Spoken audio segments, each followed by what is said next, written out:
I'm Severn Suzuki, speaking for ECHO, the Environmental Children's Organization.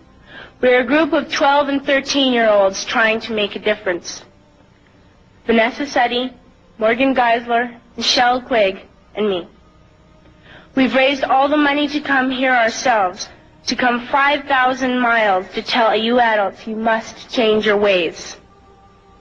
Coming up here today, I have no hidden agenda. I am fighting for my future. Losing my future is not like losing an election or a few points on the stock market. I am here to speak for all generations to come. I am here to speak on behalf of the starving children around the world whose cries go unheard. I am here to speak for the countless animals dying across this planet because they have nowhere left to go. I am afraid to go out in the sun now because of the holes in our ozone. I am afraid to breathe the air because I don't know what chemicals are in it. I used to go fishing in Vancouver, my home, with my dad, until just a few years ago we found the fish full of cancers. And now we hear of animals and plants going extinct, every day vanishing forever. In my life, I have dreamt of seeing the great herds of wild animals, jungles and rainforests full of birds and butterflies. But now I wonder if they will even exist for my children to see. Did you have to worry of these things when you were my age? All this is happening before our eyes, and yet we act as if we have all the time we want and all the solutions. I'm only a child, and I don't have all the solutions.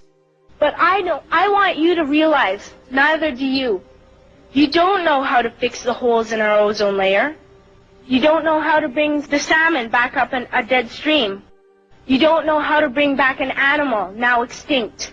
And you can't bring back the forest that once grew where there is now a desert. If you don't know how to fix it, please stop breaking it. Here, you may be delegates of your government, business people, organizers, reporters, or politicians, but really, your mothers and fathers, sisters and brothers, aunts and uncles, and all of you are someone's child. I'm only a child, yet I know we are all part of a family, 5 billion strong, in fact, 30 million species strong. And borders and governments will never change that. I'm only a child, yet I know we are all in this together and should act as one single world towards one single goal. In my anger, I am not blind, and in my fear, I am not afraid of telling the world how I feel. In my country, we make so much waste. We buy and throw away, and yet northern countries will not share with the needy. Even when we have more than enough, we are afraid to share. We are afraid to let go of some of our wealth.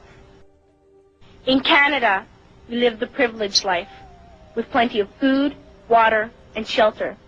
We have watches, bicycles, computers, and television sets. The list could go on for 2 days. 2 days ago, here in Brazil, we were shocked when we spent time with some children living on the streets. This is what one child told us. I wish I was rich. And if I were, I would give all the street children food, clothes, medicines, shelter, and love and affection. If a child on the streets who has nothing is willing to share, why are we who have everything still so greedy? I can't stop thinking that these are children my own age, that it makes a tremendous difference where you are born. That I could be one of those children living in the favelas of Rio. I could be a child starving in Somalia, or a victim of war in the Middle East, or a beggar in India.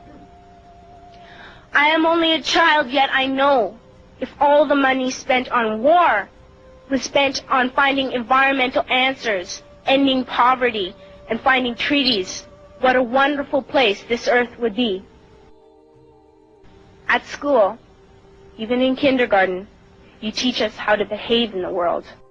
You teach us not to fight with others, to work things out, to respect others, to clean up our mess, not to hurt other creatures, to share, not be greedy. Then why do you go out and do the things you tell us not to do? Do not forget why you are attending these conferences, who you're doing this for. We are your own children. You are deciding what kind of a world we are growing up in. Parents should be able to comfort their children by saying, everything's going to be all right. It's not the end of the world. And we're doing the best we can. But I don't think you can say that to us anymore. Are we even on your list of priorities? My dad always says, you are what you do, not what you say. Well, what you do makes me cry at night. You grown-ups say you love us, but I challenge you, please, make your actions reflect your words. Thank you.